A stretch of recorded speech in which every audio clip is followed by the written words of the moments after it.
जय हिंद दोस्तों, मैं मानिक नायक आप सबको अपने YouTube चैनल पर वेलकम करता हूं। आज हम लोग BPSC 70 प्रीलिम्स के रिगार्डिंग एडिटोरिया का 7500 MCQ सीरीज का सेट नंबर 10 को यहां पे डिस्कस करने वाले हैं। तो चलिए डिस्कस करें। इसका PDF आप हमारे टेलीग्राम चैनल से अपलोड कर सकते हैं, यानी कर सकते हैं। तो आप यहाँ पे हमारे टेलीग्राम चैनल का लिंक दिया हुआ है, आप वहाँ से जाके ज्वाइन हो सकते हैं। चलिए स्टार्ट करते हैं अपने पहले क्वेश्चन को। पहला क्वेश्चन यहाँ पे है, वेट थोड़ा सा वेट कीजिए।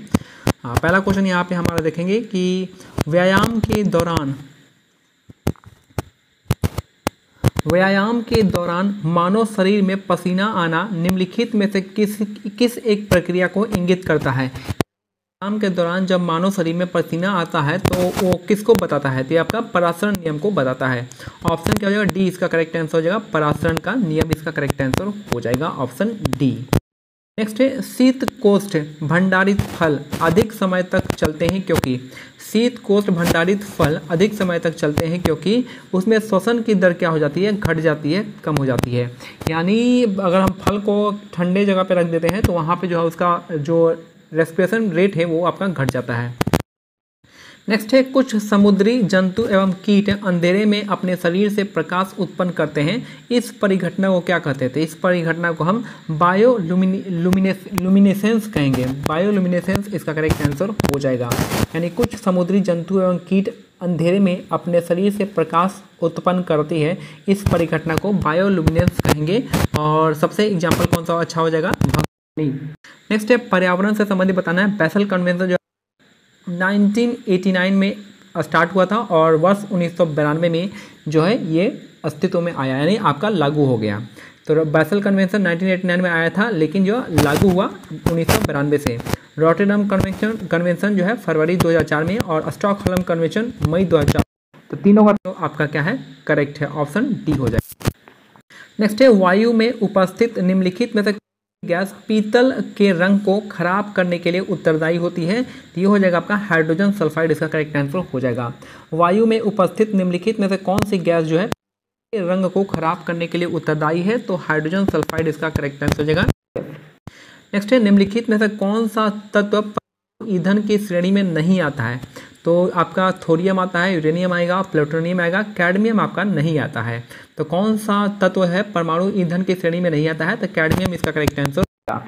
नेक्स्ट है, जल के किस अवस्था का तापक्रम अधिक होता है? तो ये हो गया आपका भाप का। तो जल के किस अवस्था का जो तापक्रम होता है सर्वाधिक होता है? तो भाप इसका करेक्ट आंसर हो जाएगा। नेक्स्ट है, किस विटामिन का निर्माण हमारे शरीर में नहीं होता है? तो इस जो विटामिन है आपका विटामिन ए, इसका करेक्ट आंसर हो जाएगा। विटामिन ए का जो निर्माण है हमारे शरीर में नहीं होता है, ऑप्शन ए इसका करेक्ट आंसर हो जाएगा। विटामिन ए को क्या कहते हैं? रेटिनॉल कहते हैं। और विटामिन ए से कौन सी बीमारी होती है आप मेरे को कमेंट सेक्शन में बताएंगे। वैसे विटामिन डी हो जाएगा कैल्सीफेरॉल, विटामिन ई हो जाएगा टोकोफेरॉल, और विटामिन के को फिलोक्विनिन कहते हैं। नेक्स्ट है, अल्फा नामक विष निम्न में से किससे बनता है? जो अल्फा नामक विष जो है ये किससे बनता है आप मेरे को बताएंगे। तो ये होता है आपका कवक, इसका करेक्ट आंसर हो जाएगा। अल्फा नामक जो विष होता है वो आपका कवक से बनता है। नेक्स्ट है, एक व्यक्ति में तंत्रिका कोशिका की लंबाई कितनी होती है? तो 100 सेंटीमीटर इसका करेक्ट आंसर हो जाएगा। याद रखना है कि एक व्यक्ति में तंत्रिका कोशिका की लंबाई होती है 100 सेंटीमीटर के आसपास। नेक्स्ट है, निम्न में से कौन सा स्तनधारी वर्ग के अंतर्गत नहीं आता है? तो चूहा आता है, गिलहरी आती है, बिल्ली आती है, छिपकली आपका नहीं आता है। तो निम्न में से कौन सा स्तनधारी वर्ग के अंतर्गत नहीं आता है? तो छिपकली इसका करेक्ट आंसर।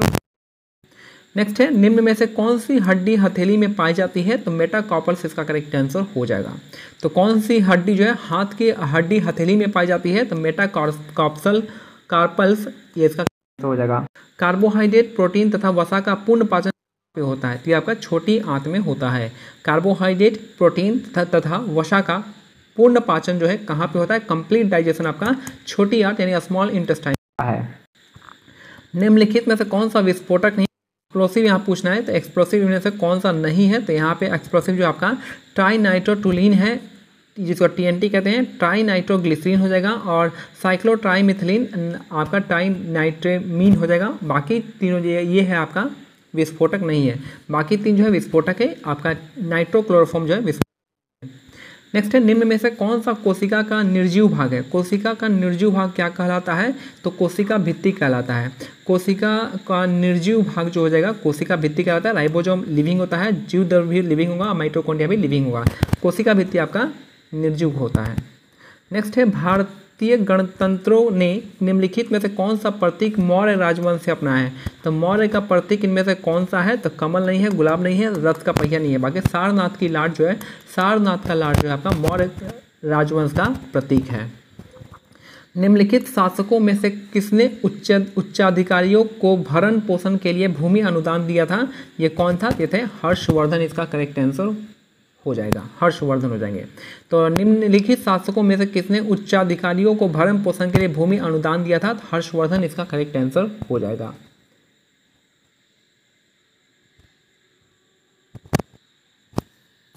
ठीक है, तो यहाँ पे हर्षवर्धन इसका करेक्ट हो जाएगा। नेक्स्ट है, मौर्य काल में प्रचलित विनिमय माध्यम कौन सा था? तो विनिमय माध्यम जो था आपका पर्ण था। ठीक है, मौर्य काल में प्रचलित मुद्रा जो थी, विनिमय माध्यम कौन सा था? पर्ण इसका करेक्ट आंसर हो जाएगा। नेक्स्ट है, अरब यात्री अल मसूदी ने किस शासक के शासनकाल में भारत की यात्रा की थी? तो किसके टाइम में अल मसूदी ने भारत में यात्रा की थी? तो ये थे आपके महिपाल प्रथम। इसका करेक्ट आंसर हो जाएंगे। अरब यात्री अल मसूदी ने किस शासक के शासनकाल में भारत की यात्रा की थी? तो महिपाल प्रथम इसका करेक्ट आंसर हो जाएगा। या देखिए, कृष्णदेवराय जो है इनके टाइम में कौन आया था? आप मेरे को कमेंट सेक्शन में बताएंगे। और इनको जो है आंध्र भोज के नाम से जाना जाता है। और ये जो है तुलु वंश के सबसे प्रतापी, यानी पूरे विजयनगर एम्पायर का सबसे प्रतापी राजा जो थे कृष्णदेवराय थे, जो कि तुलुवा राजवंश से आते थे। तुलुवा राजवंश से आते थे और इनको जो है आंध्र भोज करते थे। और इनके टाइम में अष्टदिग्गज रहते थे। और इन्होंने एक गांव बसाया था जिसका नाम है, आप मेरे को कमेंट सेक्शन में बताएंगे कौन सा नाल करके है, आप मेरे को कमेंट सेक्शन में बताएंगे। पालों और प्रतिहारों के शासन के संदर्भ में उपरिका शब्द का तात्पर्य क्या है? देखिए यहाँ पे उपरिका शब्द का तात्पर्य होता है भुक्ति या प्रांत का प्रमुख होता है। ऑप्शन डी इसका करेक्ट आंसर हो जाएगा। और इसका जो था कौन सा? नांगलपुरम इसका करेक्ट आंसर था वो। नेक्स्ट है, पालों और प्रतिहारों के प्रशासन के संदर्भ में उपरिका शब्द का भुक्ति या प्रांत का प्रमुख हो जाएगा। नेक्स्ट है क्वेश्चन नंबर 21। यहाँ पे निम्नलिखित में से कौन सा राज्य कन्नौज के लिए पक्षीय संघर्ष में शामिल था? तो ये थे आपके पाल थे, राष्ट्रकूट थे, प्रतिहार थे। पाल, प्रतिहार और राष्ट्रकूट थे, ये तीनों थे। तो ऑप्शन 2, 3, 4 इसका करेक्ट आंसर हो जाएगा। तो यहाँ पे ऑप्शन सी इसका करेक्ट आंसर हो जाएगा। पाल, प्रतिहार और राष्ट्रकूट हो जाएंगे। नेक्स्ट है, और इसको किसने जीता था? नागभट्ट ने जीता था, जो कि आपका प्रतिहार राजवंश के थे, इन्होंने जीत लिया था। नेक्स्ट है, कुतुब मीनार का निर्माण सबसे पहले हुआ था। उसके बाद जो है इल्तुतमिश के टाइम में फिरोज शाह तुगलक की डेथ हुई थी। उसके बाद जो है पुर्तगालियों का आगमन जो है 1498 में हुआ था। और कृष्णदेवराय का शासन आपका 1500 के आसपास आता है। तो यहाँ पे हो जाएगा, तो 1, 2, 3, 4 इसका करेक्ट आंसर हो जाएगा, जो कि ऑप्शन ए में आता है। नेक्स्ट है, मध्यकालीन भारत के दौरान फड़म शब्द का उल्लेख किया गया था किसके लिए? तो यह सिक्के के लिए। मध्यकालीन भारत के दौरान फड़म शब्द का प्रयोग जो है सिक्के के लिए किया गया था, कॉइन के लिए। नेक्स्ट है, अब मायो के बारे में बताना है कौन सा यहाँ पे विचार करना है।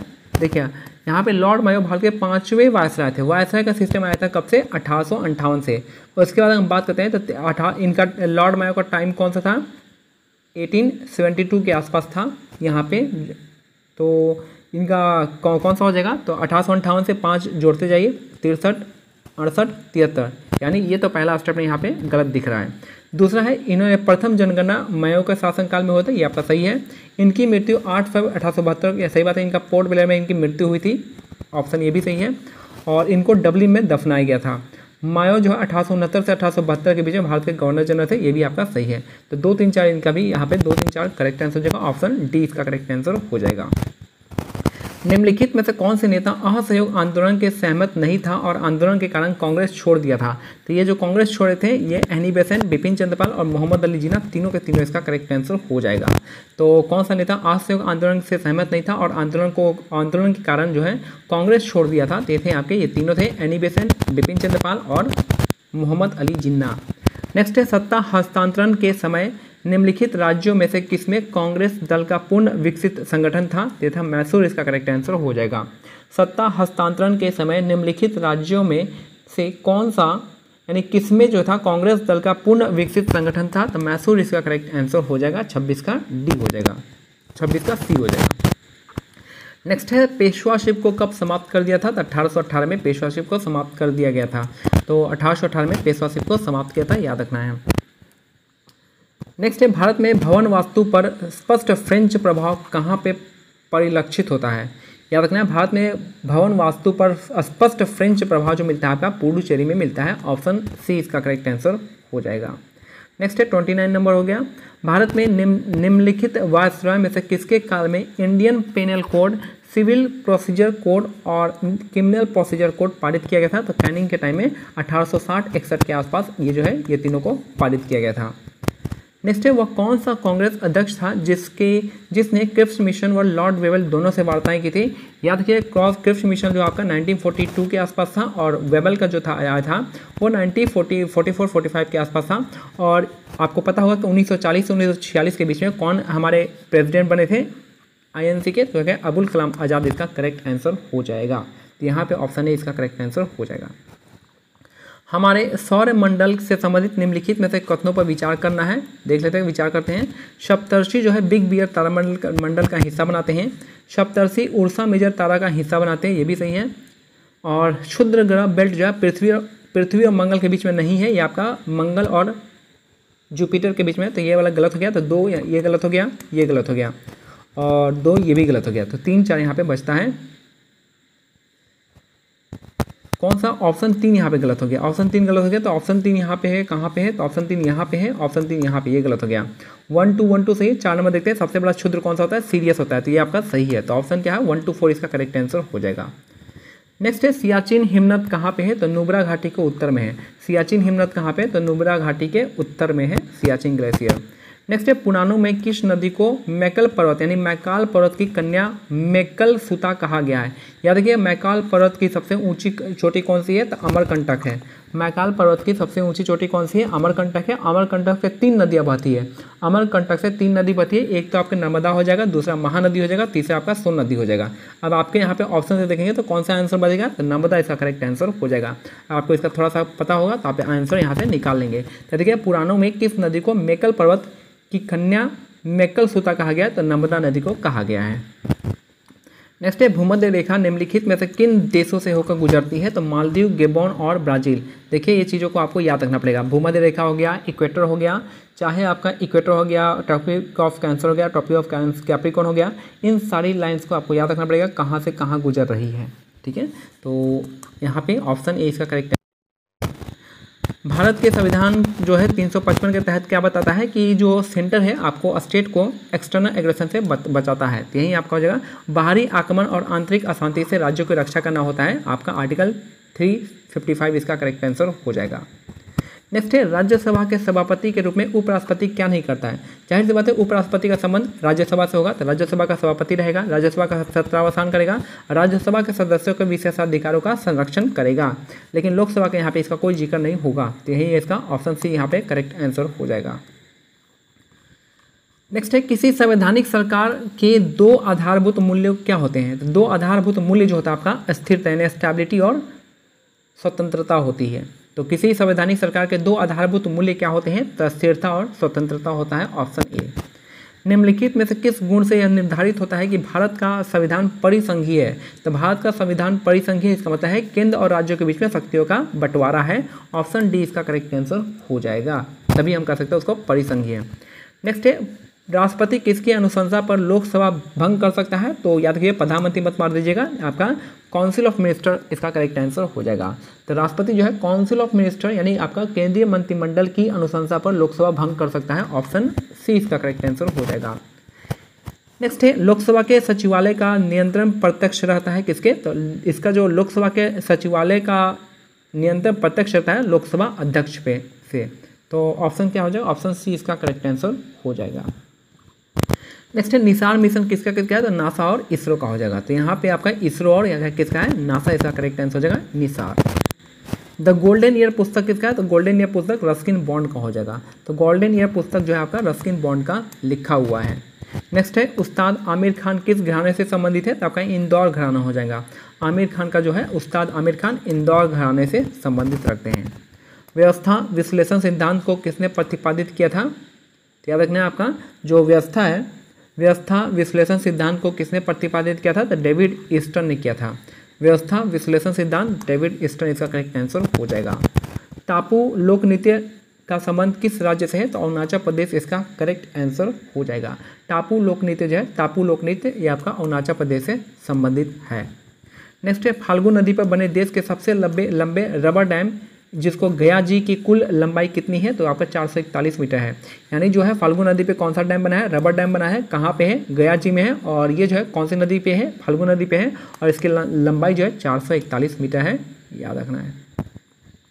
नेक्स्ट है निम्नलिखित में से कौन सा कारण ब्रिटिश शासन द्वारा भारतीय हस्तशिल्प उद्योग के विनाश का परिणाम नहीं था पूछ रहा है। तो निर्जलीकरण तथा शहर एवं नहरों का विनाश ये तो था ही।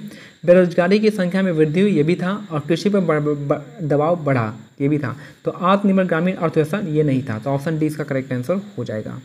नेक्स्ट है संघीय बजट में राजकोषीय घाटे का अर्थ क्या होता है? तो राजकोषीय घाटे का अर्थ होगा कि बजट घाटे और आंतरिक तथा बाह्य ऋण दान में निवल वृद्धि का योग होता है। सिंपल सा जो आपका जो फिजिकल डेफिसिट होता है, राजकोषीय घाटा होता है, वो आपका सिंपल सा क्या होता है? बोरोइंग्स होता है, जितना उधार लिया गया है, उधारी कर सकते हैं। नेक्स्ट है निम्नलिखित में से कौन सा जैव निम्नीकरण बायोडिग्रेडेबल प्रदूषक नहीं है? तो बायोडिग्रेडेबल इनमें से कौन सा नहीं है? तो यहाँ पे कागज बायोडिग्रेडेबल है। भोजन पादप अवशेष जो है आपका बायोडिग्रेडेबल, ये भी आपका बायोडिग्रेडेबल है। लेकिन जो कीटनाशक है आपका डिकम्पोज नहीं होता है, इसलिए नॉन बायोडिग्रेडेबल हो जाएगा। तो ऑप्शन सी इसका करेक्ट आंसर हो जाएगा।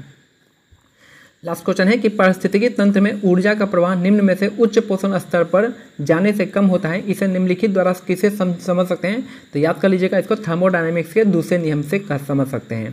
तो याद रखिएगा क्या है? पारिस्थितिकी तंत्र में ऊर्जा का प्रवाह निम्न से उच्च पोषण स्तर जाने से कम हो जाता है, इसको हम समझ सकते हैं थर्मोडायनेमिक्स के सेकेंड लॉ से। नेक्स्ट है कुछ इंपॉर्टेंट यहाँ पे पॉइंट्स लिखा हुआ है कि ऋग्वेद के बारे में। ऋग्वेद क्या है? सबसे प्राचीन वेद है। इस वेद के ऋचाओं को पढ़ने वाले होत्री कहते हैं, ठीक है। तो ऋग्वेद के ऋचाओं को पढ़ने वाले को होत्री कहा जाता है। और इस वेद में तीसरे मंडल में गायत्री मंत्र का उल्लेख किया गया है। गायत्री मंत्र को उल्लेख किया गया है तीसरे मंडल में, जिसको सावित्री लिखा है। इस वेद सावित्री को निर्णय करता है। इस वेद के 9वें मंडल में देवता का उल्लेख किया गया है। सोम देवता समझ सकते हैं, लिखकर वाले हो गए। नेक्स्ट है इस वेद के 10वें मंडल में 4 वर्णों का जिक्र है, जैसे ब्राह्मण, क्षत्रिय, वैश्य, शूद्र हो गया। उसके इसका जो है 10वें मंडल में जिक्र किया गया है। इस वेद में इंद्र के लिए 250 बार लिखा गया है। अग्नि के लिए 200 बार ऋचाएँ की रचना की गई है। याद है इंद्र के लिए 250 और अग्नि के लिए 200 ऋचाओं का रचना किया गया है। गोत्र शब्द का सर्वप्रथम उल्लेख इस वेद में किया गया है। सबसे पहले गोत्र शब्द का उल्लेख जो है ऋग्वेद में किया गया है। और इस वेद में गाय के लिए अघन्य शब्दों का प्रयोग किया जाता है। अघन्य मतलब जिसको मारा नहीं जा सकता है। तो गाय के लिए शब्द जो है अघन्य का यूज किया गया है। तो ये मेरा आज का जो सेट है, सेट नंबर 10 कंप्लीट होता है। मिलते हैं अगले सेट में, तब तक के लिए क्या करना है? टेलीग्राम चैनल का लिंक जो है डिस्क्रिप्शन में दिया गया, आप उसको ज्वाइन कर सकते हैं। जय हिंद, जय भारत, धन्यवाद।